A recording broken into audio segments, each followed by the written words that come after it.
الحمد لله رب العالمين. اللهم لك الحمد على نعمة الإسلام وعلى نعمة الإيمان وعلى نعمة الدين، ولك الحمد أن جعلتنا من أمة سيدنا محمد خاتم النبيين، عليه أفضل الصلاة وأتم التسليم.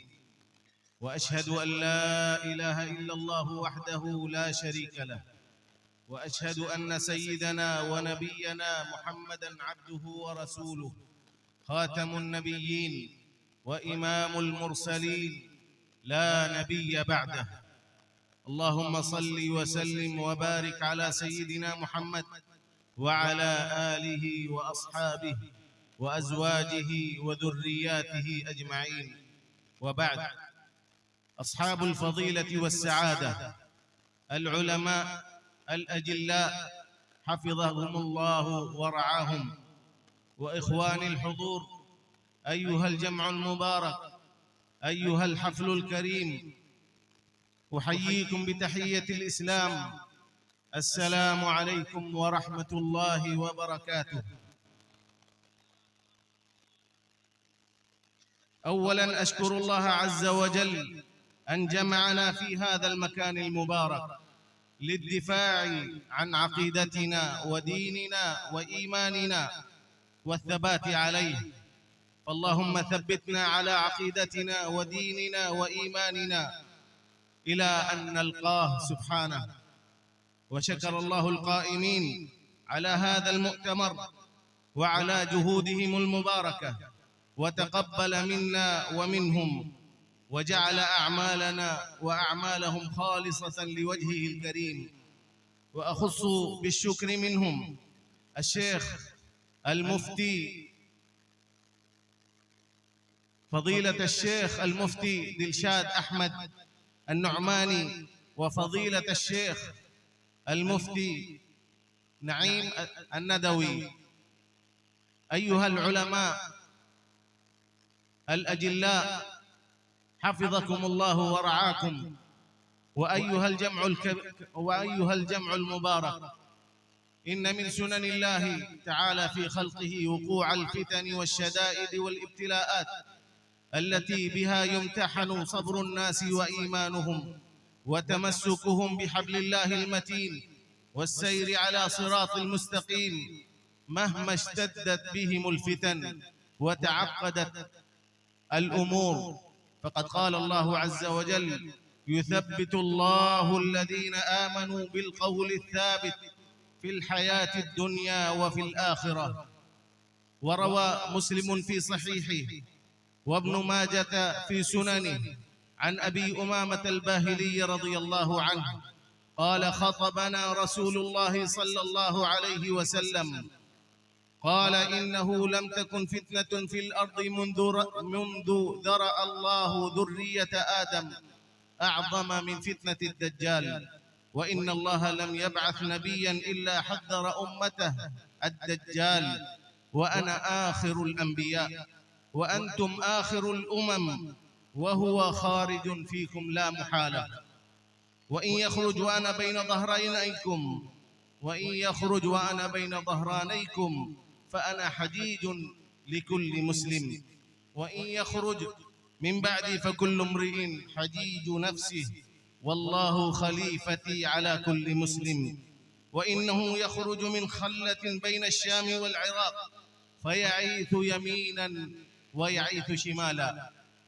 أحبتي الكرام، أهل الإيمان، أهل العقيدة، أهل الدين، مما لا شك فيه أننا في زمن كثرت فيه الفتن، وكثير من الناس لا يثبت أمامها، فتزل قدمه بعد ثبوتها ويرسب في الاختبار، فهي فتن عظيمة شديدة.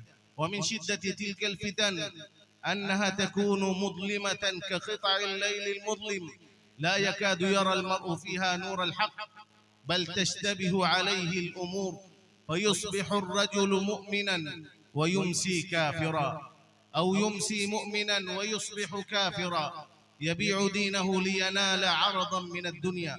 فإذا كانت الفتن بهذه الخطورة، كان من الواجب على كل مسلم أن يأخذ بأسباب الاستقامة. فمن أسباب الثبات في زمن الفتن الاشتغال بكتاب الله تعالى تلاوة وحفظا وتدبرا، فالقرآن شفاء للقلوب من أمراضها. وقد ذكر الله تعالى أن القرآن من وسائل الثبات في أمره، فقال سبحانه: لنثبت به فؤادك ورتلناه ترتيلا. ومن أسباب الثبات أيضا التمسك بالسنة، فعن العرباض بن سارية رضي الله عنه عن النبي صلى الله عليه وسلم قال: عليكم بسنتي وسنة الخلفاء الراشدين المهديين، تمسكوا بها وعضوا عليها بالنواجذ. ومن أسباب الثبات في زمن الفتن عباد الله التقرب إلى الله تعالى بأنواع العبادات، فالمؤمن صاحب العبادة المحافظ على الفرائض المؤدي للنوافل يثبته الله ويؤيده بروح منه ويمده بمدد من عنده. قال الله عز وجل: ولو أنهم فعلوا ما يوعظون به لكان خيرا لهم وأشد تثبيتا. ومن أسباب الثبات في زمن الفتن الإكثار من الدعاء وسؤال الله تعالى، فقد لا يملك المؤمن من الأسباب في مواجهة الفتن أكثر من سلاح الدعاء، كقوله تعالى على لسان بعض أوليائه: ربنا أفرغ علينا صبرا وثبت أقدامنا وانصرنا على القوم الكافرين. وقوله سبحانه: ربنا لا تزغ قلوبنا بعد إذ هديتنا وهب لنا من لدنك رحمة. وفي سنن الترمذي عن أنس رضي الله عنه أنه قال: كان رسول الله صلى الله عليه وسلم يكثر أن يقول: يا مقلب القلوب ثبت قلبي على دينك. فينبغي أن تكون هذه الأدعية وأمثالها ديدنا للمؤمن وحصنا حصينا يأوي إليه من الفتن. ومن أسباب الثبات عباد الله في زمن الفتن صحبة العلماء الربانيين الصالحين الصادقين. قال تعالى: يا أيها الذين آمنوا اتقوا الله وكونوا مع الصادقين. فهو مما يشد أزر المسلم في استقامته ويعينه على التمسك بدينه، خصوصا وقت الفتن، صحبة الأخيار. فعن أبي هريرة رضي الله عنه أن النبي صلى الله عليه وسلم قال: الرجل على دين خليله فلينظر أحدكم من يخالل. أيها الجمع المبارك، يا أهل الإيمان ويا أهل التوحيد ويا أهل الإسلام، أيها الجمع الكريم، أحبتي في الله، إننا في هذه الأيام نواجه فتنة الكذاب الدجال شكيل بن حنيف في هذه البلاد، حرسها الله بأهل الإيمان والتوحيد، الذي قام بادعاءات باطلة مضللة، منها أنه المهدي، منها أنه هو المهدي. وأيضا ادعى هذا الدجال الضال المضل أنه هو المسيح الموعود، وقد سلك هذا الضال المضل شكيل بن حنيف مسلك المرزا غلام أحمد القادياني الدجال الكذاب، عليهم لعنة الله. والتحريف في النصوص الشرعية وفي مدلولاتها. والأمر الخطير والأخطر في هذا الشأن هو أن أتباعه قد انتشروا في شتى أنحاء البلاد، وأنه في عاداتهم مثل الخوارج، يحسنون الصلاة، يطولون في الصلاة ويسبحون طويلا، لباسهم لباس إسلامي كامل، وعلى رأسهم العمامة ولحية طويلة، وهم بهذه المظاهر يخدعون عامة المسلمين.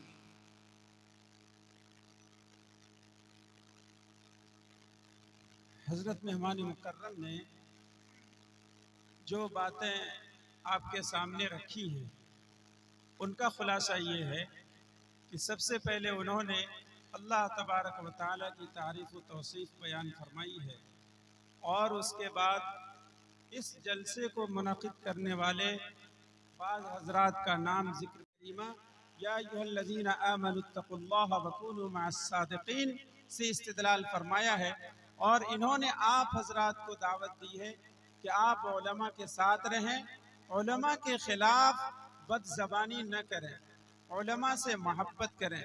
अगर उलमा की तरफ से कोई कमी कोताही आपके इल्म में आती है तो आप अपनी ज़बान को बंद रखें, और जो कुरान और हदीस की रोशनी में वो आपको तालीम करते हैं, आपकी हिदायत का सामान फराहम करते हैं, आप उन तालीमात को इख्तियार करें और उलमा की बातों को मान करके चलें। क्योंकि इस फितने में ख़ास तौर से इस फितने की ख़ास अलामत ये है कि जब इसके दायीन आपके पास आएंगे तो सबसे पहले उलमा से आपको बदज़न करेंगे और उलमा से काटने की कोशिश करेंगे। वो आपसे कहेंगे कि आपके उलमा को कुछ पता नहीं है, हालांकि उनसे आपको ये कहना है कुछ पता नहीं तो आइए हम अपने आलिम दीन से आपको मिलाते हैं।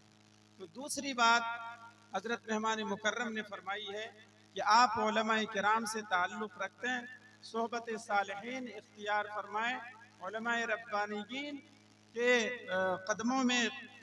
कदमों के पीछे चलें। इसी तरह से हज़रत ने आखिर में शकील बिन हनीफ के फितने पे रोशनी डाली है कि शकील बिन हनीफ का फितना बहुत बड़ा फितना है। ये इंतहाई दर्जे का कज़्ज़ाब, इंतहाई दर्जे का मक्कार शख्स है। ये कादियानियत की शक्ल में नया फितना उभर करके आपके सामने आया है। उसके बाद कुछ और हिस्सा बचा हुआ है। मेहमान मुकर्रम जब आप हजरात से गुफ्तगू कर लेंगे तो फिर उर्दू में बता दें।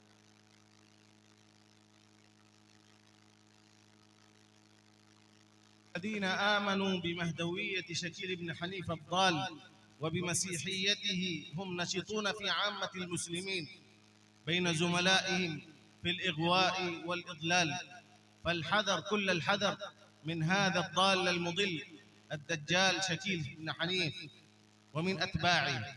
فالواجب علينا وعلى كل ذي منصب وجاه وكل من له صلة بالإسلام والمسلمين أن نقبض عليهم ونصدهم ونرد عليهم ونبين للناس حقائقهم ومكرهم وخديعتهم ودجلهم وضلالهم في خطب الجمع وفي المحاضرات وفي الاجتماعات لكي يحافظ عامة المسلمين على دينهم وإيمانهم وعقيدتهم.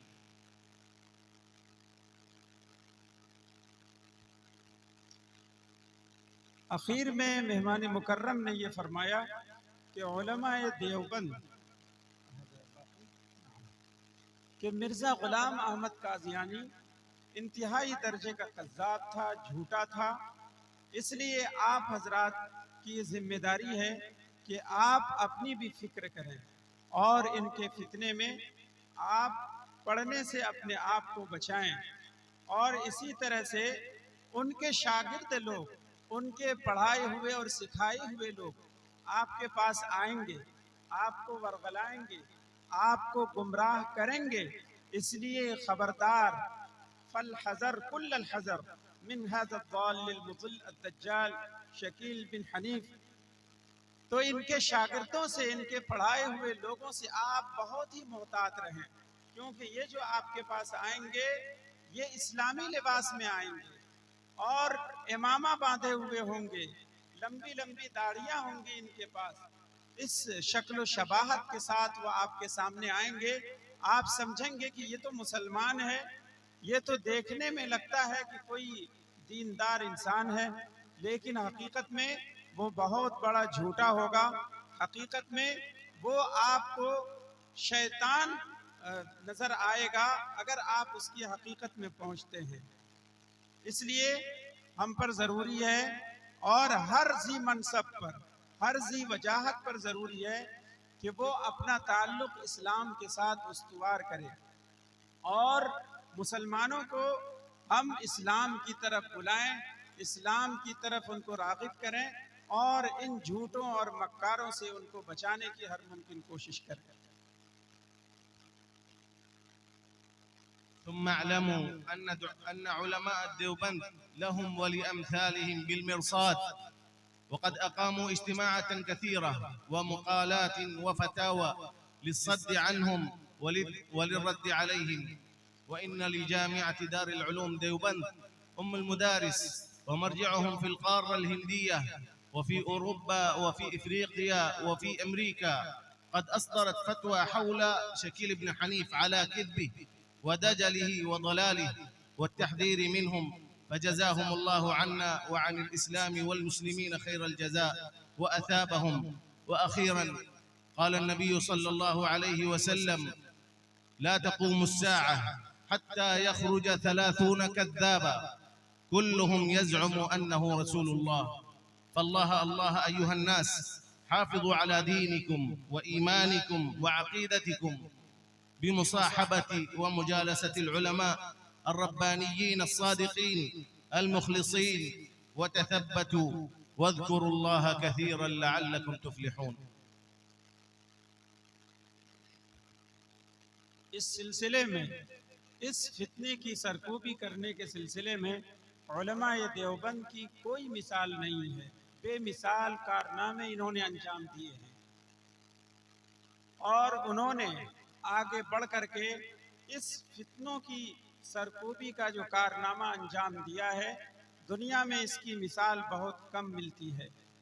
हज़रत मेहमान मुकर्रम ने फरमाया कि इन्होंने बहुत ज़्यादा जलसे कायम किए, इन्होंने बहुत सारे मकालात लिखे, इन्होंने इनके सिलसिले में, इनको रोकने के सिलसिले में बहुत सारे फतावा जात सादिर किए और इनकी तरदीद की, शोबे मुनाजरा कायम किया, शोबे दावत व तबलीग कायम किया और फिर इन शोबों के तवस्सुत से इन्होंने पूरे मुल्क नहीं बल्कि पूरे आलम में जो एक सालेह फ़ज़ा बनाई और इस्लाम की तस्वीर को साफ शफ़ाफ करके मुसलमानों के सामने और दूसरे लोगों के सामने पेश की, ये अपने आप में काबिल क़द्र है।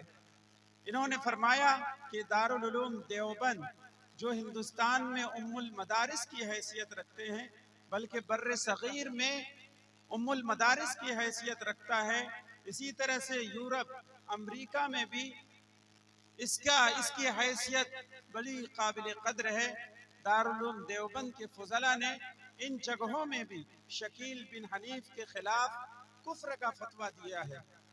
इसलिए आप हज़रात आगाह हो जाइए और इसके कुफ्र के फतवे में किसी तरह के शक व शुबे में न पड़िए, बल्कि अपने ईमान को, अपने अक़ीदे को मुस्तहकम बनाइए और सही इस्लाम की तरफ आ जाइए। आखिर में इन्होंने नबी पाक सल्लल्लाहु अलैहि वसल्लम का कौल मुबारक ज़िक्र फरमाया है कि अल्लाह के रसूल सल्लल्लाहु अलैहि वसल्लम ने फरमाया कि क़यामत से पहले 30 झूठे लोग निकलेंगे और उनमें से हर एक ये दावा करेगा, झूठा दावा, कि वो अल्लाह का पैगंबर है, हालांकि वो अल्लाह का पैगंबर नहीं होगा, वो झूठा होगा। इसीलिए अल्लाह के वास्ते ऐ मुसलमानों, अल्लाह के वास्ते ऐ इस इजलास में शिरकत करने वाले लोगों, तुम अल्लाह की तरफ आ जाओ और इस फितने से बचने के लिए, अपने ईमान की सलामती के लिए उलमाए रब्बानियीन के साथ बैठो, उनकी सोहबत इख्तियार करो और अल्लाह का खूब जिक्र करो, नमाजें पढ़ो, तस्बीहात पढ़ो। और पहले भी हज़रत मेहमान मुकर्रम ने फरमाया था कि आप कसरत के साथ ये दुआ पढ़ें, या मुक़ल्लिबल क़ुलूब सब्बित क़ल्बी अला दीनिक। इस फितने के ज़माने में और जहाँ काम करना है वहीं पर दुआ भी करनी है, अपनी सबात कदमी की। मेहमान मुकर्रम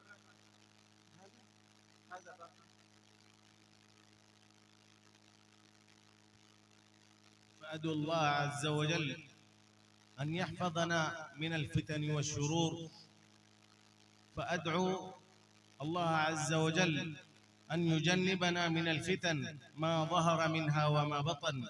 اللهم إنا نعوذ بك من مضلات الفتن ما ظهر منها وما بطن. اللهم احفظ المسلمين من الفتن والشرور، وجنبنا اللهم من الزيغ والضلال. اللهم إنا نستودعك ديننا وإيماننا وعقيدتنا وإسلامنا يا ذا الجلال والإكرام. وصلى الله وسلم وبارك على نبينا محمد وعلى آله وأصحابه أجمعين. ثم أقول لكم كلمات قولوها वराया। आखिर में मेहमान मुकर्रम ने दुआएं की हैं कि अल्लाह से हम दुआ करते हैं कि अल्लाह ताला इस फितने के ज़ाहिरी और बातिनी दोनों तरह के जो असबाब हैं उससे हम सब की हिफाजत फरमाए। हम दुआ करते हैं कि इस फितने में जो भी असबाब हैं गुमराह करने वाले, अल्लाह ताला हम सब की और तमाम मुसलमानों की हिफाजत फरमाए और ज़ैग़ व ज़लाल से, गुमराही से, ज़लालत से हम सब को महफूज फरमाए और हमारे अक़ीदे को, हमारे इस्लाम को अल्लाह ताला महफूज फरमाए। अब दुआ कर रहे हैं, अब इसका तर्जमा उर्दू में नहीं होगा। قولوا مثل ما أقول لكم هذا إيماننا بالله عز وجل وبملائكته وبكتبه ورسله، فنجدد إيماننا بالإيمان المجمل والإيمان المفصل. فقولوا مثل ما أقول لكم، قولوا آمنت بالله. ये मेहमान मुकर्रम ईमान मुफस्सल और ईमान मुजमल के ज़रिया से आपके ईमान की तजदीद करवा रहे हैं। इसलिए आप मेहमान मुकर्रम के साथ साथ उन अल्फाज को दोहराएं, उन शब्दों को दोहराएं जो मेहमान मुकर्रम बोल रहे हैं। उन अल्फाज को मेहमान के साथ साथ दोहराएं। इसके ज़रिया से आपका ईमान बिल्कुल नया हो जाएगा और साफ सुथरा हो जाएगा। आमन्तु बिल्लाहि व मलाइकतिही व कुतुबिही व रुसुलिही वल यौमिल आखिर वल क़द्रि खैरिही व शर्रिही मिनल्लाहि तआला वल बअ्थ बअदल मौत। آمنت بالله كما هو بأسمائه وصفاته وقبلت جميع أحكامه. وأخيرا أشكركم على حسن الإنصات، فجزاكم الله عنا وعن العلماء الذين حضروا في هذا الحفل الكريم، وعنهم خير الجزاء وأكرمكم الله. आखिर में शुक्रिया अदा किया है मेहमान मुकर्रम ने तमाम उलमाए किराम का और आप सब सामईन का कि आप दूर दराज से यहाँ तशरीफ़ लाए और यहाँ उलमाए किराम के बयानात से आपने फ़ायदा उठाया और उलमाए किराम भी बहुत मशक्क़तें उठा करके दूर दराज से यहाँ आए और इस इजलास को इन्होंने कामयाब फरमाया।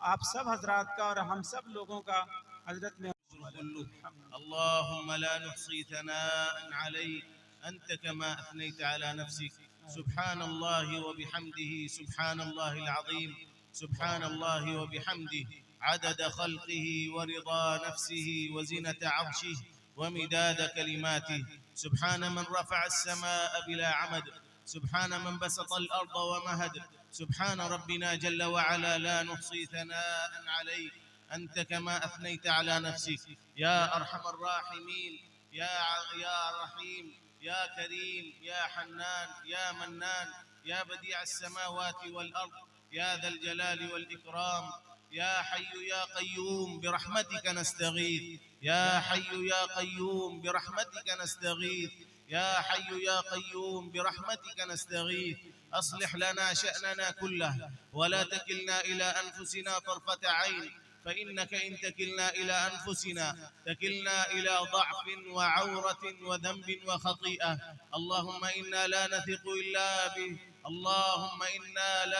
إلا برحمتك، ثبت خوفك في قلوبنا حتى لا نخاف غيرك ولا نرجو سواك يا رب العالمين. اللهم لك أسلمنا وبك آمنا وعليك توكلنا فاغفر لنا ما قدمنا وما أخرنا وما أعلنا وما أسررنا وما أنت أعلم به منا. أنت المقدم وأنت المؤخر، لا إله إلا أنت، سبحانك إنا كنا من الظالمين. لا إله إلا الله العظيم الحليم، لا إله إلا الله رب العرش العظيم. الحمد لله رب العالمين. اللهم إنا نسألك موجبات رحمتك وعزائم مغفرتك والعزيمة على الرشد والغنيمة من كل بر والسلامة من كل إثم.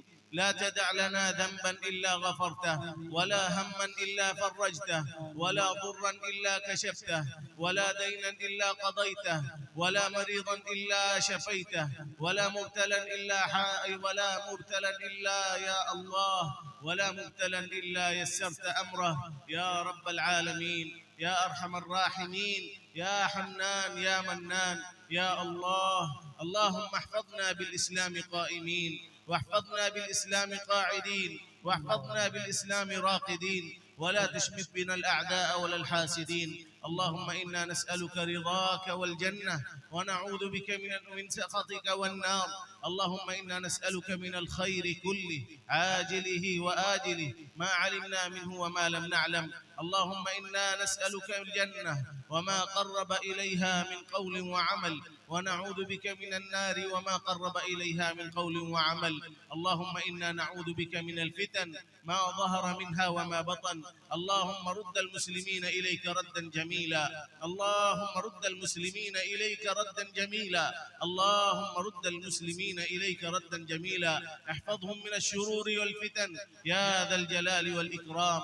اللهم احفظنا واحفظ المسلمين في مشارق الأرض ومغاربها من الفتن والشرور يا أرحم الراحمين، ومن الزيغ والضلال. اللهم إنا نسألك أن تحفظنا بالإسلام، وأن تحفظ ديننا وعقيدتنا وإيماننا وأمننا يا أرحم الراحمين. اللهم يا أرحم الراحمين، من مكر بالإسلام والمسلمين فامكر به، اللهم من مكر بالإسلام والمسلمين فامكر به، اللهم من كاد للإسلام والمسلمين فكده. اللهم يا أرحم الراحمين احفظنا يا أرحم الراحمين من فتنة شكيل بن حنيف يا أرحم الراحمين. اللهم يا أرحم الراحمين ادفع عنا هذا الفتن، اللهم اللهم ادفع عنا هذا الفتن ما ظهر منها وما بطن يا ذا الجلال والإكرام. اللهم اجعل هذا الاجتماع اجتماعا مرحوما، واجعل تفرقنا من بعده تفرقا مرحوما، ولا تجعل فينا ولا معنا ولا منا محروما ولا شقيا يا ذا الجلال والإكرام. اللهم اجزي خير الجزاء على هؤلاء الحفل الذين أتوا من أماكن بعيدة. اللهم احفظهم، اللهم احفظ دينهم، اللهم احفظ عقيدتهم، اللهم احفظ إيمانهم، اللهم اجعلهم دعاة للإسلام والمسلمين، اللهم اجعلهم دعاة للإسلام والمسلمين. اللهم جازي مشايخنا الذين أتوا من أماكن بعيدة لكي يحضروا هذا الحفل ويبينوا للناس فتنة الدجال شكيل بن حنيف. اللهم جازهم بالخير، اللهم جازهم بالخير، اللهم انفع بهم الإسلام والمسلمين. اللهم احفظنا واحفظ بلادنا وبلاد الإسلام والمسلمين يا رب العالمين. اللهم إنا نسألك من الخير كله عاجله وآجله ما علمنا منه وما لم نعلم، ونعوذ بك من الشر كله عاجله وآجله ما علمنا منه وما لم نعلم. اللهم إنا نسألك من خير ما سألك منه نبيك سيدنا محمد صلى الله عليه وسلم، ونعوذ بك من شر ما استعاذك منه نبيك سيدنا محمد صلى الله عليه وسلم. وأنت المستعان وعليك البلاغ، ولا حول ولا قوة إلا بالله العلي العظيم. سبحان ربك رب العزة عما يصفون، وسلام على المرسلين، والحمد لله رب العالمين.